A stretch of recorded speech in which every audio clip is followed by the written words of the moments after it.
ਸਤਿਕਾਰਯੋਗ ਸਾਧ ਸੰਗਤ ਜੀ, ਆਪਾਂ ਸਾਰੇ ਹੀ ਸੁਖ ਲੈਣ ਦੀ ਇੱਛਾ ਕਰਦੇ ਹਾਂ। ਹਰ ਜੀਵ ਆਪਣੀ ਸੁਖ ਸਹੂਲਤ ਚਾਹੁੰਦਾ। ਉਹ ਸੁਖ ਸਹੂਲਤ ਸਾਨੂੰ ਸੁਖ ਮਿਲ ਕੇ ਵੀ ਜੇ ਨਾ ਮਿਲੇ ਉਹਦਾ ਕੀ ਅਰਥ? ਭਾਵ ਸਰੀਰਕ ਸੁੱਖ ਹੁੰਦਿਆਂ ਹੋਇਆਂ ਵੀ, ਸਾਰਾ ਕੁਝ ਹੁੰਦਿਆਂ, 에ਅਰ ਕੰਡੀਸ਼ਨ ਹੁੰਦਿਆਂ ਵੀ ਅਸੀਂ ਸੜੀ ਜਾਈਏ, ਹੀਟਰ ਲੱਗਿਆਂ ਵੀ ਅਸੀਂ ਠਰੀ ਜਾਈਏ। ਤੇ ਇਹਦਾ ਮਤਲਬ ਕੁਝ ਸਾਡੇ ਅੰਦਰ ਹੀ ਗੜਬੜ ਹੋ ਰਹੀ ਹੈ। ਉਹ ਕੀ ਹੈ? ਸੋ 2 ਦਿਨ ਤੋਂ ਮੈਂ ਆਪ ਜੀ ਨੂੰ ਉਹਦੇ ਬਾਰੇ ਬੇਨਤੀ ਕਰ ਰਿਹਾ।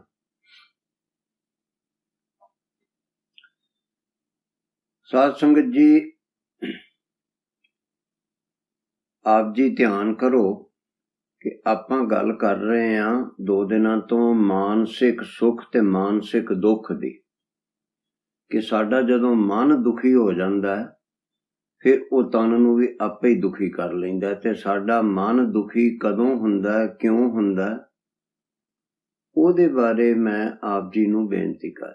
ਸਾਡਾ ਮਨ ਦੁਖੀ ਕਦੋਂ ਹੁੰਦਾ? ਜਦੋਂ ਸਾਡੀ ਇੱਛਾ ਦੇ ਵਿਰੁੱਧ ਕੁਝ ਹੁੰਦਾ। ਜਦੋਂ ਸਾਡੀ ਇੱਛਾ ਪੂਰੀ ਹੋ ਜਾਵੇ, ਫਿਰ ਸਾਡਾ ਮਨ ਦੁਖੀ ਨਹੀਂ ਹੁੰਦਾ। ਉਹੋ ਹੀ ਕੰਮ ਜੇ ਸਾਡੀ ਇੱਛਾ ਮੁਤਾਬਕ ਹੋਵੇ ਤਾਂ ਠੀਕ ਹੈ।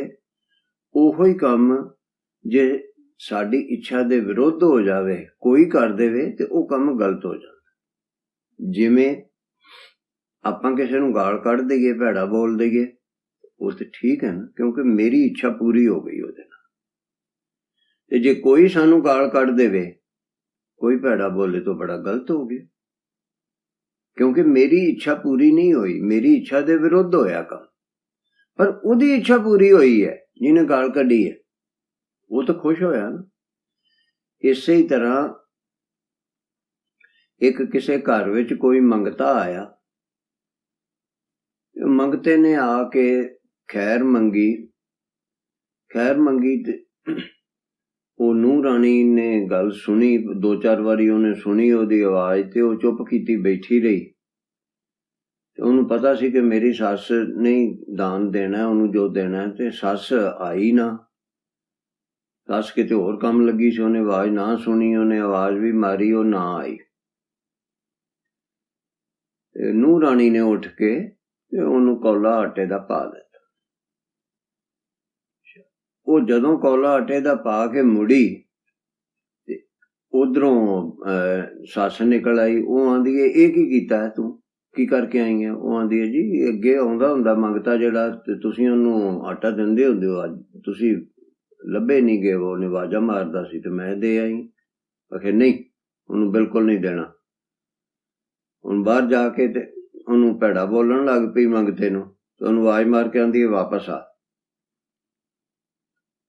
ਉਹਦੇ ਤੋਂ ਲੈ ਲਿਆ, ਵਾਪਸ ਦਿੱਤਾ ਹੋਇਆ ਆਟਾ ਵਾਪਸ ਲੈ ਲਿਆ ਉਹਨੂੰ। ਫਿਰ ਮੁੜ ਕੇ ਉਹਨੂੰ ਫਿਰ ਆਪ ਆਟੇ ਦਾ ਕੌਲਾ ਪਾਇਆ। ਤੇ ਫਿਰ ਉਹਨੂੰ ਆਂਦੀ, ਚੰਗਾ ਹੁਣ ਜਾ ਤੂੰ। ਉਹ ਮੰਗਤਾ ਆਂਦਾ, ਮਾਤਾ ਜੀ ਆਟੇ ਦਾ ਹੀ ਕੌਲਾ ਦੇਣਾ ਸੀ, ਤੇ ਇਹਨਾਂ ਕਪੱਤ ਕਾਹਦੇ ਲਈ ਕਰਨਾ ਸੀ? ਉਹ ਨੂੰਹ ਨੇ ਦੇ ਦਿੱਤਾ ਸੀ ਨਾ। ਆਂਦੀ ਹੈ, ਹਾਂ ਨੂੰਹ ਕੌਣ ਹੁੰਦੀ ਹੈ? ਨੂੰਹ ਕੁੱਤੀ ਕੌਣ ਹੁੰਦੀ ਹੈ ਆਟਾ ਦੇਣ ਵਾਲੀ? ਮੇਰੇ ਹੁੰਦਿਆਂ ਉਹ ਕਿਵੇਂ ਦੇ ਜਾਵੇ? ਭਾਵ ਦਾਨ ਕਰਨ ਤੱਕ ਮਤਲਬ ਨਹੀਂ। ਮੇਰੀ ਇੱਛਾ ਦੇ ਵਿਰੁੱਧ ਦਾਨ ਕੀਤਾ ਤੇ ਤਾਂ ਵੀ ਗਲਤ ਹੋ ਗਿਆ। ਜੇ ਮੇਰੀ ਇੱਛਾ ਦੇ ਅਨੁਸਾਰ ਜੇ ਮੈਂ ਹੀ ਆਖਾਂ ਕਿ ਜਾ, ਨੂੰਹ ਨੂੰ ਸੱਸ ਹੀ ਆਖ ਦਿੰਦੀ ਕਿ ਜਾ ਤੂੰ ਪਾਇਆ, ਫਿਰ ਠੀਕ ਸੀ ਨਾ। ਸੋ ਇਸ ਤਰ੍ਹਾਂ ਸਾਨੂੰ ਮਾਨਸਿਕ ਦੁੱਖ ਆਪਣੀ ਇੱਛਾ ਦੇ ਵਿਰੁੱਧ ਜਦੋਂ ਕੁਝ ਹੁੰਦਾ, ਉਦੋਂ ਮਾਨਸਿਕ ਦੁੱਖ ਹੁੰਦੇ ਨੇ। ਹੁਣ ਉਹ ਜਿਹੜੇ ਮਾਨਸਿਕ ਦੁੱਖ ਨੇ, ਉਹਨਾਂ ਦੀ ਸੂਚੀ ਤਾਂ ਬੜੀ ਲੰਬੀ ਹੈ ਨਾ। ਕੱਲ ਵੀ ਕੁਝ ਬੇਨਤੀਆਂ ਆਪ ਜੀ ਨੂੰ ਕੀਤੀਆਂ ਸੀ, ਪਰਸੋਂ ਵੀ ਕੀਤੀਆਂ ਸੀ, ਅੱਜ ਹੋਰ ਨਵੀਆਂ ਗੱਲਾਂ ਦੱਸਦਾ। ਮੈਨੂੰ ਕਿਸੇ ਦਾ ਫੋਨ ਆਇਆ ਤੇ ਮੈਂ ਜੀ ਬੜਾ ਦੁਖੀ ਹਾਂ ਜੀ। ਕੀ ਹੋ ਗਿਆ ਜੀ? ਉਹ ਜੀ ਮੇਰੀ ਧੀ ਵਿਆਹੀ ਸੀ ਨਾ ਜਿੱਥੇ, ਉਹ ਮੁੰਡਾ ਬੜਾ ਭੈੜਾ ਨਿਕਲਿਆ, ਉਹਨੇ ਧੋਖਾ ਕਰ ਦਿੱਤਾ ਤੇ ਉਹਨਾਂ ਦਾ ਤਲਾਕ ਹੋ ਗਿਆ ਜੀ। ਤੁਸੀਂ ਕਿਰਪਾ ਕਰੋ। ਮੈਂ ਕਿਹਾ ਜੀ ਕੁੜੀ ਨੇ ਆਪ ਵੇਖ ਕੇ ਮੁੰਡਾ ਪਸੰਦ ਕੀਤਾ ਸੀ, ਆਹੋ ਜੀ ਕੀਤਾ ਸੀ, ਪਰ ਮੁੰਡਾ ਬੜਾ ਭੈੜਾ ਨਿਕਲਿਆ, ਮੁੰਡੇ ਨੇ ਧੋਖਾ ਦੇ ਦਿੱਤਾ। ਮੈਂ ਕਿਹਾ ਜੀ ਇਹ ਇਦੋਂ ਪਹਿਲੋਂ ਕੀ ਸੀ? ਨਹੀਂ, ਇਦੋਂ ਪਹਿਲੋਂ ਜਿਹੜਾ ਮੁੰਡਾ ਸੀ ਨਾ, ਉਹ ਮੁੰਡੇ ਨੇ ਵੀ ਸਾਡੀ ਕੁੜੀ ਨੂੰ ਧੋਖਾ ਦਿੱਤਾ ਸੀ। ਸੁਣੀ ਚੱਲਿਓ ਮੇਰੀ ਗੱਲ ਧਿਆਨ ਨਾਲ। ਤੇ ਮੈਂ ਕਿਹਾ ਜੀ ਉਦੋਂ ਪਹਿਲੋਂ ਜਿਹੜਾ ਸੀ, ਜਦੋਂ ਉੱਥੇ ਕਰਨਾਟਕ ਵਿੱਚ ਸੀ ਤੇ ਜਦੋਂ ਥਾਈਲੈਂਡ 'ਚ ਕੁੜੀ ਨੇ ਵਿਆਹ ਕਰਵਾਇਆ ਸੀ ਉਦੋਂ? ਨਹੀਂ, ਉਹ ਵੀ ਮੁੰਡਾ ਬਹੁਤ ਭੈੜਾ ਸੀ, ਉਹ ਮੁੰਡਿਆਂ ਨੇ ਵੀ ਧੋਖਾ ਦਿੱਤਾ ਸੀ। ਮੈਂ ਕਿਹਾ ਭਾਈ ਗੁਰਮੁਖਾ, 3-4 ਮੁੰਡਿਆਂ ਨਾਲ ਤੇਰੀ ਕੁੜੀ ਵਿਆਹ ਕਰਵਾ ਚੁੱਕੀ ਹੈ ਤੇ ਉਹਨਾਂ ਸਾਰਿਆਂ ਨਾਲ ਹੀ ਤਲਾਕ ਹੋ ਗਿਆ, ਕੁੜੀ ਨੇ ਮੁੰਡੇ ਛੱਡ ਦਿੱਤੇ ਨੇ। ਕੀ ਉਹ ਸਾਰੇ ਹੀ ਮੁੰਡੇ ਭੈੜੇ ਸੀ? ਕਿ ਸਾਡੀ ਕੁੜੀ ਵਿੱਚ ਹੀ ਕੋਈ ਗਲਤੀ ਹੈ ਕਿ ਸਾਡੀ ਕੁੜੀ ਉਹਨਾਂ ਨਾਲ ਧੋਖਾ ਕਰਦੀ ਹੈ ਤੇ ਉਹਨਾਂ ਨੂੰ ਵਰਤ ਕੇ ਛੱਡ ਦਿੰਦੀ? ਨਹੀਂ ਜੀ, ਨਹੀਂ, ਸਾਡੀ ਕੁੜੀ 'ਚ ਕੋਈ ਗਲਤੀ ਨਹੀਂ। ਮੈਂ ਕਿਹਾ ਭਾਈ ਦੁਬਾਰਾ ਸੋਚਣਾ ਸ਼ੁਰੂ ਕਰ। ਫੇਰ ਇਸੇ ਤਰ੍ਹਾਂ ਇੱਕ ਹੋਰ ਸੱਜਣ,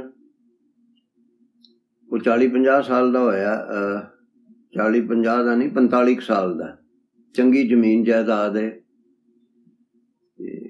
ਉਹਨੂੰ ਲੈ ਕੇ ਮੇਰੇ ਕੋਲ ਕੋਈ ਸੱਜਣ ਮਿੱਤਰ ਆਏ ਉਹਦੇ, ਉਹ ਜੀ ਇਹਦਾ ਜੀ ਵਿਆਹ ਕਰਨਾ ਜੀ, ਇਹਦਾ ਵਿਆਹ ਨਹੀਂ ਹੁੰਦਾ। ਦੇਖਿਆ ਜੀ ਇੰਨੀ ਜ਼ਮੀਨ ਜਾਇਦਾਦ ਹੈ ਤੇ ਵਿਆਹ ਕਿਉਂ ਨਹੀਂ ਹੁੰਦਾ? ਕੀ ਚੱਕਰ ਕੀ ਹੈ?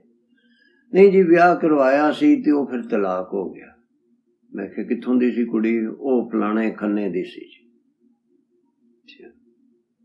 ਮੈਂ ਕਿਹਾ ਇੰਨੀ ਉਮਰ ਹੋ ਗਈ? ਉਹ ਨਹੀਂ ਜੀ ਉਦੋਂ ਪਹਿਲੋਂ ਵੀ ਇੱਕ ਕੁੜੀ ਸੀ, ਵਿਆਹ ਕਰਵਾਇਆ ਸੀ, ਉਹ ਵੀ ਜੀ ਉਹ ਨਹੀਂ, ਉਹ ਵੱਸੀ ਨਹੀਂ ਹੈਗੀ, ਉਹਦੇ ਮਾਂ ਦੇ ਆਖੇ ਲੱਗਦੀ ਸੀ, ਉਹ ਵੀ ਤਲਾਕ। ਮੈਂ ਕਿਹਾ ਉਦੋਂ ਪਹਿਲੋਂ? ਨਹੀਂ, ਉਦੋਂ ਪਹਿਲੋਂ ਵੀ 22 ਸਾਲ ਦੀ ਉਮਰ 'ਚ ਇੱਕ ਵਿਆਹ ਹੋਇਆ ਸੀ ਜੀ, ਉਹ ਵੀ ਨਹੀਂ, ਕੁੜੀ ਵੱਸੀ ਨਹੀਂ ਹੈਗੀ ਜੀ। ਉਹ ਕੁੜੀ ਦੀ ਉਹ ਕੁੜੀ ਦੇ ਨਾ ਜੀ ਕਿ ਸੰਬੰਧ ਠੀਕ ਨਹੀਂ ਸੀ ਜੀ ਤੇ ਉਹ ਗਲਤ ਕੰਮ ਕਰ, ਉਹ ਵੀ।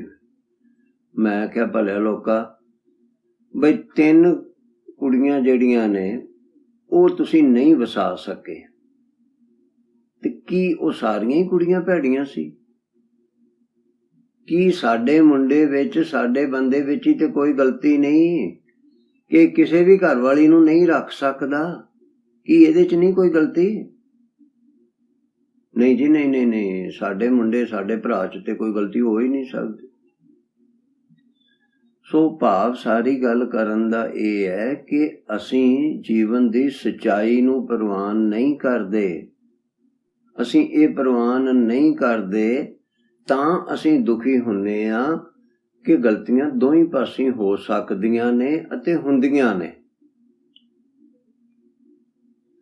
ਸੋ ਇਸ ਕਰਕੇ ਸਾਨੂੰ ਇਹ ਸੱਚਾਈ ਪ੍ਰਵਾਨ ਕਰਨ ਦੀ ਲੋੜ ਹੈ ਕਿ ਸਾਡੇ ਧੀ ਪੁੱਤਰ ਵਿੱਚ ਵੀ ਗਲਤੀਆਂ ਹੋ ਸਕਦੀਆਂ ਨੇ। ਉਹ ਮਨੁੱਖੀ ਜੀਵਨ ਦਾ ਅੰਗ ਹੈ। ਇੱਕ ਗਲਤੀ ਹੋਣੀ, ਗਲਤੀ ਕਰਨੀ ਮਨੁੱਖੀ ਜੀਵਨ ਦਾ ਇੱਕ ਅੰਗ ਹੈ। ਉਹ ਅੰਗ ਜਿਹੜਾ ਹੈ, ਭਾਵ ਉਹ ਸੁਭਾਅ ਦਾ ਇੱਕ ਹਿੱਸਾ ਹੈ, ਉਹ ਤੇ ਹੋਣਾ ਹੀ ਹੋਣਾ। ਤੇ ਪਤੀ ਪਤਨੀ ਵਿੱਚ ਜਦੋਂ ਬੇਸੁਆਦੀ ਹੁੰਦੀ ਹੈ ਉਦੋਂ ਗਲਤੀਆਂ ਦੋਹੀਂ ਪਾਸੇ ਹੁੰਦੀਆਂ ਨੇ। ਪਰ ਦੂਸਰੇ ਤੇ ਦੋਸ਼ ਦੇਈ ਜਾਣਾ ਤੇ ਆਪਣੇ ਆਪ ਨੂੰ ਬਿਲਕੁਲ ਹੀ ਨਿਰਦੋਸ਼ ਸਿੱਧ ਕਰਨਾ, ਇਹ ਵੀ ਮਨੁੱਖੀ ਸੁਭਾਅ ਹੈ। ਪਰ ਆਸ-ਪਾਸ ਵਾਲਿਆਂ ਨੂੰ ਤੇ ਪ੍ਰਵਾਨ ਕਰਨਾ ਚਾਹੀਦਾ ਕਿ ਇਹ ਜੀਵਨ ਦੀ ਸੱਚਾਈ ਨਹੀਂ ਹੈਗੀ। ਜੀਵਨ ਦੀ ਸੱਚਾਈ ਇਹ ਹੈ ਕਿ ਗਲਤੀ ਕੁੜੀ ਨੇ ਵੀ ਕੀਤੀ ਹੈ ਤੇ ਮੁੰਡੇ ਨੇ ਵੀ ਕੀਤੀ ਹੈ, ਜਾਂ ਦੋਵੇਂ ਕਰ ਸਕਦੇ ਨੇ। ਸੋ ਅਸੀਂ ਦੁਖੀ ਉਦੋਂ ਹੁੰਨੇ ਆ ਜਦੋਂ ਅਸੀਂ ਇਹ ਪ੍ਰਵਾਨ ਨਹੀਂ ਕਰਦੇ ਕਿ ਮੇਰੀ ਕੁੜੀ ਜਾਂ ਮੇਰਾ ਮੁੰਡਾ ਵੀ ਗਲਤ ਹੋ ਸਕਦਾ ਹੈ। ਨਹੀਂ ਜੀ, ਉਹ ਦੂਜੇ ਦੀ ਗਲਤੀ ਸੀ। ਫਿਰ ਉਹਦੇ ਵਿੱਚ ਅਗਲੀ ਗੱਲ ਕੀ ਹੁੰਦੀ ਹੈ ਕਿ ਨਹੀਂ, ਇਹ ਕੁੜੀ ਜਿਹੜੀ ਹੈ ਨਾ, ਇਹਨੂੰ ਮਾਂ ਚਾਬੀ ਭਰਦੀ ਹੈ ਤੇ ਆਪਣੀ ਮਾਂ ਦੇ ਆਖੇ ਲੱਗਦੀ। ਜਦੋਂ ਮਾਂ ਦਾ ਟੈਲੀਫੋਨ ਆ ਜਾਂਦਾ, ਜਦੋਂ ਮਾਂ ਕੋ ਹੋ ਕੇ ਆਉਂਦੀ ਹੈ ਨਾ, ਉਦੋਂ ਬਾਅਦ ਇਹ ਸਾਡੀ ਗੱਲ ਨਹੀਂ ਸੁਣਦੀ। ਗੱਲ ਤੇ ਵਾਕਈ ਬੜੀ ਮਾੜੀ ਹੈ। ਕੁੜੀ ਨੂੰ ਮਾਂ ਦੇ ਆਖੇ ਨਹੀਂ ਲੱਗਣਾ ਚਾਹੀਦਾ। ਪਰ ਜਿਹੜੇ ਇਹ ਕਹਿੰਦੇ ਨੇ ਸਹੁਰਾ ਪਰਿਵਾਰ ਵਾਲੇ, ਮੈਂ ਉਹਨਾਂ ਨੂੰ ਪੁੱਛਦਾ ਕਿ ਪੁੱਤਰ ਨੂੰ ਕਿਹਦੇ ਆਖੇ ਲੱਗਣਾ ਚਾਹੀਦਾ? ਕੀ ਪੁੱਤਰ ਆਪਣੀ ਮਾਂ ਦੇ ਆਖੇ ਨਹੀਂ ਲੱਗਦਾ? ਤੇ ਜੇ ਪੁੱਤਰ ਨੇ ਆਪਣੀ ਮਾਂ ਦੇ ਆਖੇ ਲੱਗਣਾ ਤੇ ਨੂੰਹ ਨੇ ਵੀ ਤੇ ਆਪਣੀ ਮਾਂ ਦੇ ਹੀ ਆਖੇ ਲੱਗਣਾ। ਉਹਦੇ ਚ ਗਲਤ ਕੀ ਹੈਗਾ? ਜੇ ਨੂੰਹ ਦੀ ਮਾਂ ਗਲਤ ਸਿੱਖਿਆ ਦਿੰਦੀ ਹੈ ਤੇ ਪੁੱਤਰ ਦੀ ਮਾਂ ਜਿਹੜੀ ਹੈ ਨਾ, ਉਹ ਵੀ ਏਡੀ ਚੰਗੀ ਨਹੀਂ ਕਿ ਭਗਤ ਨਹੀਂ ਕਿ ਜਿਹੜੀ ਉਹ ਵੀ ਚੰਗੀ ਸਿੱਖਿਆ ਦਿੰਦੀ ਹੋਵੇ। ਇਹ ਤੇ ਕੰਮ ਦੋਹੀਂ ਪਾਸੇ ਚੱਲਦਾ।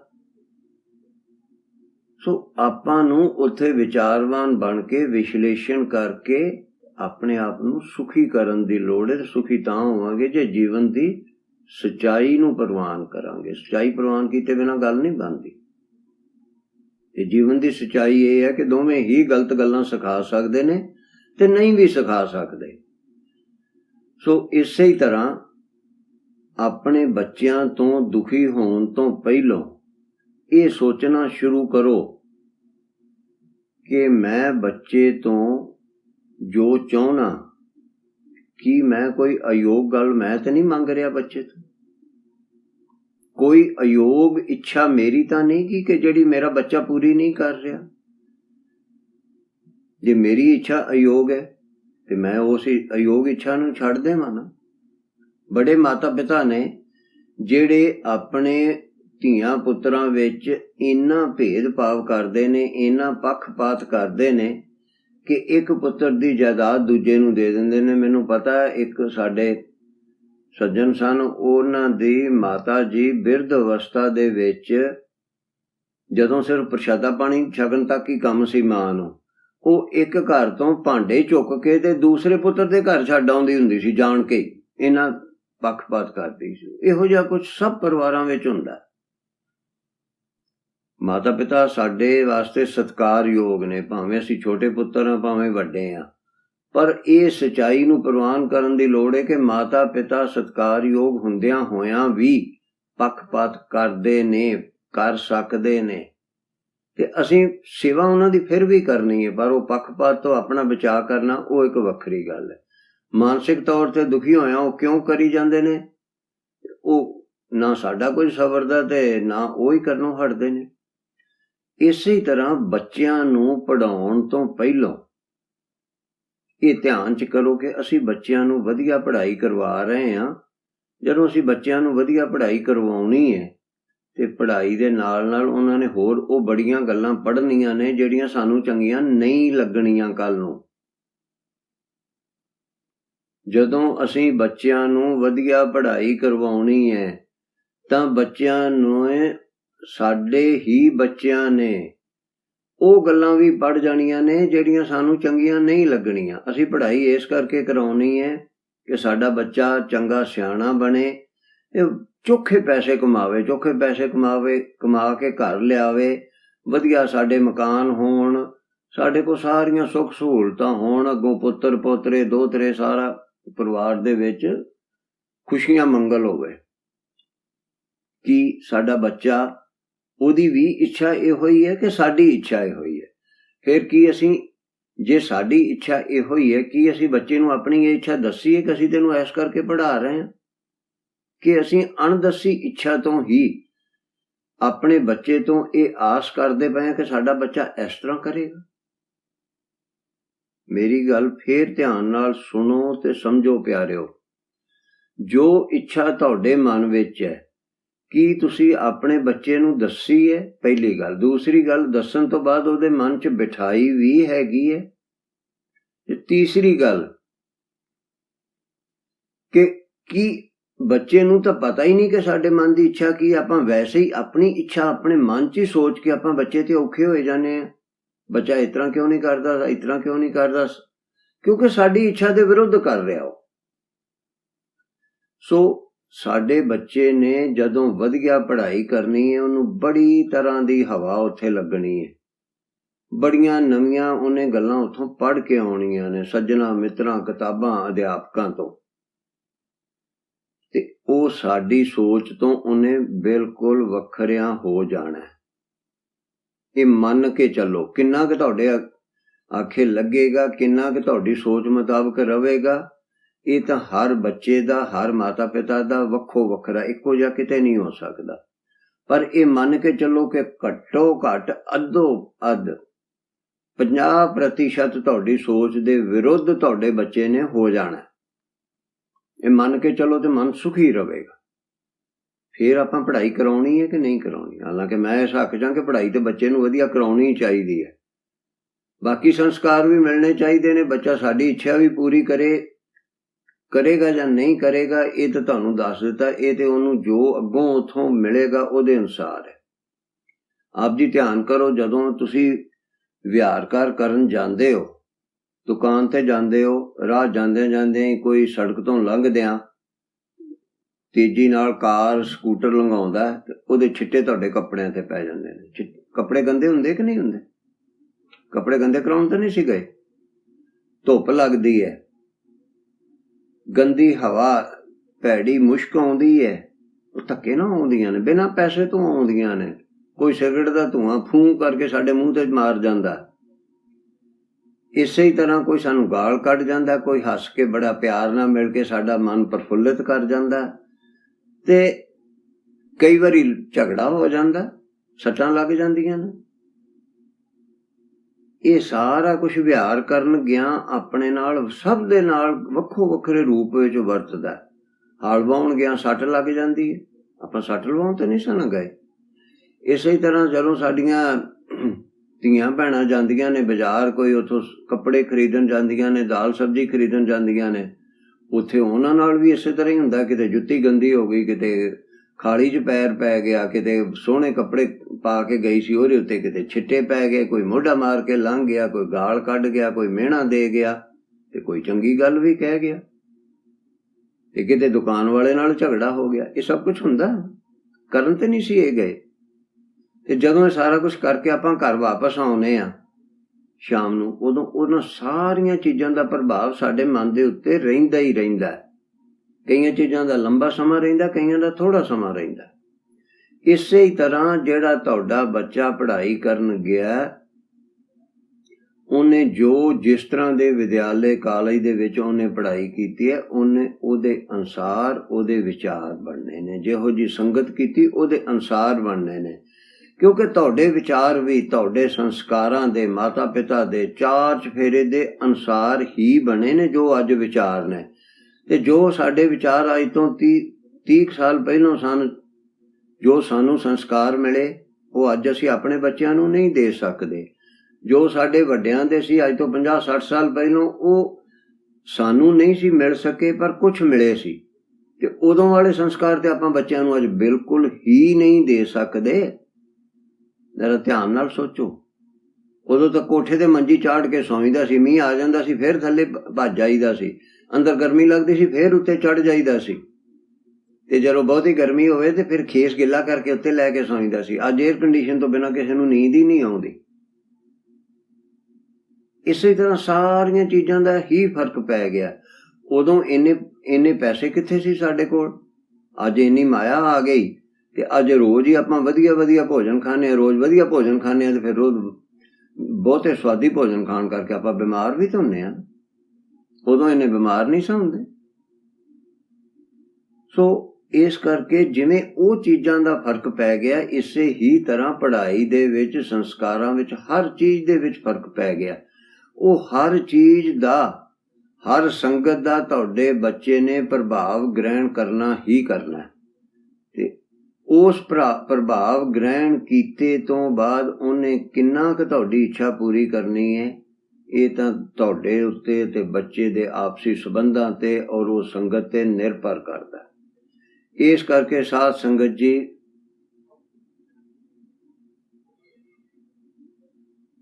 ਆਪਣੇ ਬੱਚਿਆਂ ਨੂੰ ਪੜ੍ਹਾਉਣ ਤੋਂ ਪਹਿਲਾਂ, ਉਹਨਾਂ ਨੂੰ ਵਧੀਆ ਦੇਸ਼ਾਂ 'ਚ, ਬਾਹਰਲੇ ਦੇਸ਼ਾਂ 'ਚ ਭੇਜਣ ਤੋਂ ਪਹਿਲਾਂ, ਵਧੀਆ ਕੋਰਸ ਕਰਾਉਣ ਤੋਂ ਪਹਿਲਾਂ ਜਿਹੜੀਆਂ ਗੱਲਾਂ ਮੈਂ ਦੱਸੀਆਂ ਨੇ, ਇਹ ਧਿਆਨ 'ਚ ਕਰ ਲਓ ਕਿ ਇਹ ਕੁਝ ਹੋਣਾ ਹੀ ਹੋਣਾ। ਕੀ ਅਸਾਂ ਇਹਨਾਂ ਗੱਲਾਂ ਨੂੰ ਪ੍ਰਵਾਨ ਕਰਕੇ ਅਸਾਂ ਖੁਸ਼ ਰਹਿ ਸਕਣਾ, ਕਿ ਫਿਰ ਅਸੀਂ ਦੁਖੀ ਹੋ ਜਾਣਾ, ਕਿ ਆਤਮਘਾਤ ਕਰ ਲੈਣਾ, ਕਿ ਮੈਨੂੰ ਸੋਚ ਕੇ ਹਾਰਟ ਅਟੈਕ ਹੋ ਜਾਣਾ। ਜਦੋਂ ਤੁਹਾਡੇ ਮੁੰਡੇ ਜਾਂ ਕੁੜੀ ਨੇ ਬਾਹਰ ਕਾਲਜ ਵਿੱਚ, ਯੂਨੀਵਰਸਿਟੀ ਵਿੱਚ ਪੜ੍ਹਨ ਜਾਣਾ, ਉਹਦਾ ਉੱਥੇ ਕਿਸੇ ਮੁੰਡੇ ਜਾਂ ਕੁੜੀ ਨਾਲ ਸੰਬੰਧ ਹੋਣਾ ਹੀ ਹੋਣਾ। ਇਹ ਪ੍ਰਵਾਨ ਕਰਕੇ ਚਲੋ। ਉਹ ਸੰਬੰਧ ਕਿੰਨਾ ਕੁ ਹੁੰਦਾ ਉਹ ਇੱਕ ਵੱਖਰੀ ਗੱਲ ਹੈ, ਪਰ ਉਹਦਾ ਕਿਸੇ ਨਾ ਕਿਸੇ ਨਾਲ ਪ੍ਰੇਮ ਪਿਆਰ ਹੋਣਾ ਹੀ ਹੋਣਾ। ਉਸ ਤੋਂ ਬਾਅਦ ਬੱਚਾ ਤੁਹਾਡੇ ਆਖੇ ਵਿਆਹ ਕਰਵਾਏਗਾ ਕਿ ਤੁਹਾਨੂੰ ਅੱਖਾਂ ਵਿਖਾਏਗਾ ਤੁਹਾਡਾ ਬੱਚਾ, ਮੁੰਡਾ ਜਾਂ ਕੁੜੀ, ਕਿ ਮੇਰੀ ਜ਼ਿੰਦਗੀ ਹੈ, ਤੂੰ ਕੌਣ ਹੈ ਮੈਨੂੰ ਆਖਣ ਵਾਲਾ, ਜਿਵੇਂ ਮੇਰਾ ਜੀ ਕਰੇਗਾ ਮੈਂ ਉਸ ਤਰ੍ਹਾਂ ਜਿਵਾਂਗਾ। ਇਹ ਸੋਚਿਆ ਕਦੀ ਤੁਸੀਂ ਬੱਚੇ ਪੜ੍ਹਾਉਣ ਤੋਂ ਪਹਿਲਾਂ? ਨਹੀਂ ਸੋਚਿਆ। ਇਹ ਧਿਆਨ ਚ ਕਰੋ, ਇਹ ਇਸ ਤਰ੍ਹਾਂ ਹੋਣਾ ਹੈ। 100% ਬੱਚੇ ਇਸ ਤਰ੍ਹਾਂ ਨਹੀਂ ਕਰਦੇ, ਪਰ ਫਿਰ ਵੀ ਆਪਾਂ ਮੰਨ ਕੇ ਚੱਲੀਏ ਕਿ ਇਹ ਹੋ ਸਕਦਾ। 50-60% ਤੇ ਕਰਦੇ ਹੀ ਨੇ। ਫਿਰ ਵਿਆਹ ਤੋਂ ਬਾਅਦ ਫਿਰ ਕੀ ਹੋਣਾ? ਅਗਲੀ ਗੱਲ ਫਿਰ ਆ ਜਾਂਦੀ ਹੈ ਕਿ ਬੱਚੇ ਨੇ ਤੁਹਾਡੀ ਇੱਛਾ ਦੇ ਵਿਰੁੱਧ ਪ੍ਰੇਮ ਵਿਆਹ ਕਰਵਾ ਲਿਆ। ਚਲੋ ਤੁਸੀਂ ਵੀ ਨੱਪਿਆਂ ਘੁੱਟਿਆਂ ਕਰ ਦਿੱਤਾ। ਉਹ 2 ਮਹੀਨੇ ਨਹੀਂ ਲੰਘਦੇ ਤੇ ਉਹਨਾਂ ਦੀ ਜੁੱਤੀ ਖੜਕਣ ਲੱਗ ਪੈਂਦੀ ਹੈ। ਫਿਰ ਹੁਣ ਆਪਾਂ ਪਹਿਲੋਂ ਤੇ ਔਖੇ ਹੋਏ ਕਿ ਮੇਰੇ ਬੱਚੇ ਨੇ ਸਾਡੀ ਇੱਛਾ ਦੇ ਵਿਰੁੱਧ ਸਾਡੀ ਜਾਤ ਤੋਂ ਬਾਹਰ ਜਾ ਕੇ ਕਿਉਂ ਵਿਆਹ ਕਰਵਾਇਆ, ਸਾਡੇ ਸਮਾਜ ਤੋਂ ਬਾਹਰ ਕਿਉਂ ਕਰਵਾਇਆ। ਫਿਰ ਜਦੋਂ ਉਹਨਾਂ ਦਾ ਤਲਾਕ ਹੋਣਾ ਸ਼ੁਰੂ ਹੋ ਗਿਆ, ਜੁੱਤੀ ਹੋਣ ਲੱਗ ਪਿਆ, ਆਪਾਂ ਫਿਰ ਔਖੇ ਹੋ ਗਏ। ਫਿਰ ਅੱਗੇ ਆਪਣੇ ਪਰਿਵਾਰਾਂ ਦੇ ਵਿੱਚ ਵੀ ਨਾਰਾਜ਼ਗੀਆਂ ਤਾਂ ਪਤੀ ਪਤਨੀ ਵਿੱਚ ਹੁੰਦੀਆਂ ਹੀ ਸਨ, ਸਦਾ ਹੀ ਹੁੰਦੀਆਂ ਰਹੀਆਂ ਨੇ, ਪਰ ਉਦੋਂ ਸਮਾਜ ਦਾ, ਰਿਸ਼ਤੇਦਾਰਾਂ ਦਾ ਇੰਨਾ ਦਬਾਅ ਸੀ ਕਿ ਨਹੀਂ, ਨੱਪ ਘੁੱਟ ਕੇ ਇਕੱਠਿਆਂ ਜੀਵਨ ਕੱਢਣਾ, ਭਾਵੇਂ ਕੁਝ ਵੀ ਹੋਵੇ। ਵਿਆਹ ਹੋਇਆ ਤੇ ਇੱਥੇ ਜ਼ਿੰਦਗੀ ਕੱਢਣੀ ਹੈ, ਔਖੇ ਰਹੋ ਸੌਖੇ ਰਹੋ। ਹੁਣ ਉਹ ਗੱਲ ਨਹੀਂ ਰਹਿ ਗਈ। ਉਦੋਂ ਤਲਾਕ ਨੂੰ ਮਾੜਾ ਮੰਨਿਆ ਜਾਂਦਾ ਸੀ, ਹੁਣ ਨਹੀਂ ਮੰਨਿਆ ਜਾਂਦਾ ਉਹਨਾਂ ਮਾੜਾ। ਸੋ ਉਦੋਂ ਜਦੋਂ ਤਲਾਕ ਹੋਣੇ ਨੇ ਬੱਚਿਆਂ ਤੁਹਾਡਿਆਂ ਦੇ, ਫਿਰ ਆਪਾਂ ਕੀ ਕਰਨਾ ਜੀ? ਫਿਰ ਬੈਠ ਕੇ ਕਲਪਣਾ ਕੀ ਕਰਨਾ? ਸੋ ਇਹ ਮਾਨਸਿਕ ਦੁੱਖ ਨੇ ਜਿਹਦੇ ਤੁਹਾਡੇ ਸਰੀਰ ਨੂੰ ਕੋਈ ਪੀੜ ਨਹੀਂ ਹੋ ਰਹੀ, ਕੋਈ ਡਾਂਗ ਨਹੀਂ ਮਾਰ ਰਿਹਾ, ਕੋਈ ਬਿਜਲੀਆਂ ਨਹੀਂ ਲਾ ਰਿਹਾ, ਕੱਟ ਵੱਢ ਨਹੀਂ ਰਿਹਾ, ਕੁੱਟ ਨਹੀਂ ਰਿਹਾ। ਇਹ ਮਾਨਸਿਕ ਪੀੜਾ ਹੈ। ਤੁਹਾਨੂੰ ਕਿਸੇ ਨੇ ਗਾਲ ਵੀ ਨਹੀਂ ਕੱਢੀ, ਪਰ ਤੁਹਾਡੀ ਇੱਛਾ ਦੇ ਵਿਰੁੱਧ ਕੁਝ ਹੋ ਰਿਹਾ। ਉਸ ਸੋਚ ਕਰਕੇ ਆਪਾਂ ਆਪਣੇ ਆਪ ਨੂੰ ਦੁਖੀ ਕਰਦੇ ਪਏ। ਤੁਸੀਂ ਦੁਖੀ ਕਰ ਰਹੇ ਹੋ ਆਪਣੇ ਆਪ ਨੂੰ। ਜੇ ਉੱਥੇ ਤੁਸੀਂ ਵਿਚਾਰਵਾਨ ਬਣ ਕੇ ਇਹ ਪ੍ਰਵਾਨ ਕਰੋ ਕਿ ਇਹ ਤਾਂ ਸੰਸਾਰ ਦਾ ਚੱਲਣ, ਇਹ ਕੁਛ ਤਾਂ ਹੋਣਾ ਹੀ ਹੈ। ਅੱਜ ਯੁੱਗ ਬਦਲੇ ਵਿੱਚ ਇਹ ਕੁਛ ਹੋਣਾ ਹੈ। ਬੱਚਿਆਂ ਦੀ ਆਪਣੀ ਜ਼ਿੰਦਗੀ ਹੈ, ਅਸੀਂ ਤੇ ਥੋੜਾ ਬਹੁਤਾ ਦਖਲ ਦੇਣਾ ਹਿਸਾਬ ਦੇ ਦਾ, ਜਿੰਨਾ ਕੁ ਕਰ ਸਕਦੇ ਅਸੀਂ ਕਰ ਦਿੱਤਾ, ਨਹੀਂ ਤੇ ਬਈ ਹੁਣ ਅਸੀਂ ਕੀ ਕਰੀਏ। ਇਹ ਕਰ ਲੋਗੇ ਤੇ ਮਨ ਸੁਖੀ ਹੋ ਜਾਏਗਾ, ਮਨ ਸੁਖੀ ਹੋਏਗਾ ਤਾਂ ਤਨ ਵੀ ਸੁਖੀ ਹੋ ਜਾਏਗਾ। ਨਹੀਂ ਮੰਨੋਗੇ ਤੇ ਜਿੰਨਾ ਮਰਜ਼ੀ ਕਲਪੀ ਜਾਓ, ਬਹੁਤ ਜ਼ਿਆਦਾ ਫਰਕ ਬੱਚਿਆਂ ਨੂੰ ਨਹੀਂ ਪੈਣ ਵਾਲਾ। ਸੋ ਬੱਚੇ ਪੜ੍ਹਾਉਣ ਤੋਂ ਪਹਿਲਾਂ ਇਹ ਸਾਰੀਆਂ ਗੱਲਾਂ ਦਾ ਧਿਆਨ ਕਰੋ। ਵਿਆਹ ਬੱਚਿਆਂ ਦਾ ਕਰਨ ਤੋਂ ਪਹਿਲਾਂ ਇਹਨਾਂ ਗੱਲਾਂ ਦਾ ਧਿਆਨ ਕਰੋ ਕਿ ਜਿੰਨਾ ਤੁਸੀਂ ਬੱਚਿਆਂ ਨੂੰ ਵੱਧ ਤੋਂ ਵੱਧ ਲਾਡ ਵਿੱਚ ਰੱਖੋਗੇ, ਉਹਨਾਂ ਬੱਚਿਆਂ ਦੇ ਵਿਗੜਨ ਦੀ ਬਹੁਤੀ ਸੰਭਾਵਨਾ ਹੈ, ਵੱਡੇ ਹੋ ਕੇ ਤੁਹਾਡੇ ਆਖੇ ਲੱਗਣ ਦੀ ਘੱਟ ਸੰਭਾਵਨਾ। ਤੇ ਇਹਨਾਂ ਗੱਲਾਂ ਨੂੰ ਧਿਆਨ 'ਚ ਰੱਖ ਕੇ ਦੁਖੀ ਘੱਟ ਹੋਵੋ ਤੇ ਸੁਖੀ ਹੋਵੋ। ਤੇ ਸੁਖੀ ਕਾਹਦੇ ਨਾਲ ਹੋਇਆ ਜਾ ਸਕਦਾ? ਜਿਹੜਾ ਸਤਿਗੁਰੂ ਅਰਜਨ ਦੇਵ ਸੱਚੇ ਪਾਤਸ਼ਾਹ ਬਾਣੀ 'ਚ ਲਿਖਿਆ, ਵਿਵੇਕ ਬੁੱਧ ਸਭ ਜਗ ਮੈਂ ਨਿਰਮਲ, ਵਿਚਰ ਵਿਚਰ ਰਸ ਪੀਜੈ। ਵਿਚਾਰਵਾਨ ਬਣੋ। ਵਿਚਾਰ ਕਰੋਗੇ ਤੇ ਮੇਰੀ ਬੇਨਤੀ ਨਾਲ ਸਹਿਮਤ ਹੋਵੋਗੇ। ਇਹਨਾਂ ਸ਼ਬਦਾਂ ਨਾਲ ਹੀ ਸਮਾਪਤ ਕਰਦਾ। ਸਤਿ ਸ੍ਰੀ ਅਕਾਲ।